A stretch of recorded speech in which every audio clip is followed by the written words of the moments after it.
Socialism doesn't work, and here is an example of why it doesn't work. Imagine you've got a class of students, and those students are all working towards an exam in a particular test. All the students have free will to study, to work hard, revise for that exam. And then when the results come out, some maybe get A's and A stars, and others potentially fail, potentially get F's and E's. Now let's say you change the system. Let's say everybody now gets an equal amount of scores. We take an average. We may end up with everybody now getting a B. Everybody is equal. What ends up happening is you start to get a divide. You end up having some people that have potentially worked incredibly hard, that have revised, that have studied, that have worked to become as competent as possible, who maybe should have got an A or an A star. They now downgraded to a B. Now others that are potentially were going to fail or get poor results, they have now had an upgrade to a B. Now what happens is you've got a divide. Those that were going to score the most, they are maybe now feeling discouraged that their work, their hard work has been for nothing. And the others, they start to think, well, I didn't do an awful lot to get this result, but now I've got a B. Fantastic. What happens when you do that over time and on a macro scale? The next time you're going to have people that work incredibly hard, they're going to do a little bit less. They're going to not work as hard.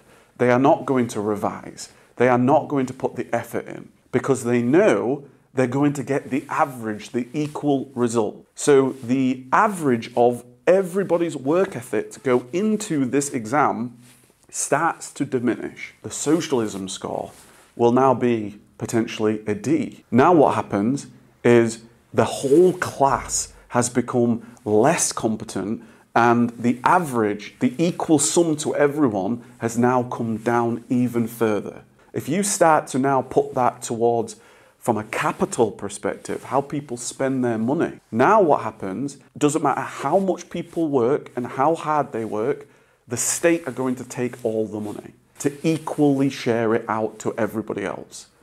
Now it starts to de-incentivize people. It now starts to disincentivize people to innovate, to be creative, to solve problems in a more efficient basis, like a capitalist would do. Try to work out the next revolution, the next innovation, the next product, technology breakthrough. Now people would stop to do that because number one, what is the point? They're not going to get rewarded from all their hard work. You're going to have more and more people shift towards not doing an awful lot. Ultimately, the society starts to become less productive, and it starts to essentially bring everybody down. Now the power, what we have as people, we have the power to choose what products and services we decide to purchase. You have your own money. You can decide to go to one business rather than another business. You can decide to buy some clothing from a particular brand compared to another. And you can have the choice to purchase a particular car rather than other. The more socialist you end up becoming, the more the power goes to a state, the more the power goes to a community, which essentially then starts to make decisions on the collective. What ends up happening is the state starts to make decisions on behalf of the people.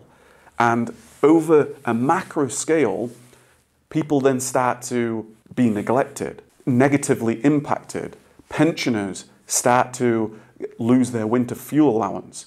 Farmers have started to be attacked from an inheritance tax perspective.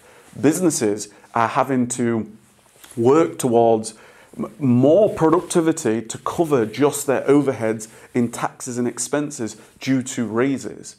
What ends up happening is everybody collectively starts to feel discouraged. Why would we do this? Why would we work so hard to solve people's problems? Because ultimately, somebody else is going to make decisions that are not going to be of service to the people.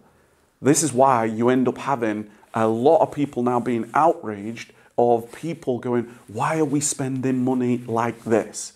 Why are we not looking after our pensioners? Why are we not looking after our own citizens first and then go to foreign aid? Not foreign aid and then our own citizens. On a macro scale, it starts to really fundamentally, it breaks down immediately from even just a small class. And therefore, socialism isn't the way to go. It's a step towards communism, and in history, there hasn't been a society that has a net positive. It creates a bigger divide where you've got the haves and you've got the have-nots. You have no property owning, there is no private property, there is no free market, there is just essentially control of what do we do. And therefore, what that can lead to is those that potentially try to get more influence, it might start to have a bit of corruption that comes in. If you do this, then we will do this. If you do this, could you do this for me? Let's do this. People that have no voice, they've not have the ability to influence in any way, and they may start to feel like their voice isn't being heard. Those that are the closest and that have the most to influence others, whether that is through leverage, whether it is through corruption, whatever the case may be, this is what essentially happens in a society that happens like this. The only way is to bring power to people to decide with their own money.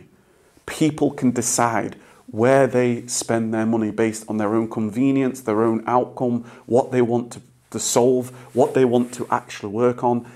We've got all choices. If you want to renovate your home and I don't want to renovate my home, that's no problem. You renovate yours and I'll not renovate mine. It's not an issue. If we both wanted to, then we have the choice. What joiners do we go to? What plumbers do we go to? What electricians do we go to? And then we start to have a free market choice. Okay, that electrician is really, really good. Through word of mouth, the prices are good. Let's go.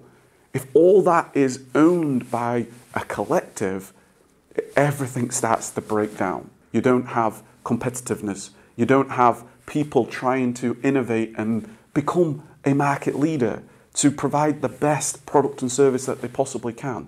They're de-incentivized. Let me know your comments down below in the comments. If you want to add any more context to this, just giving some commentary on socialism.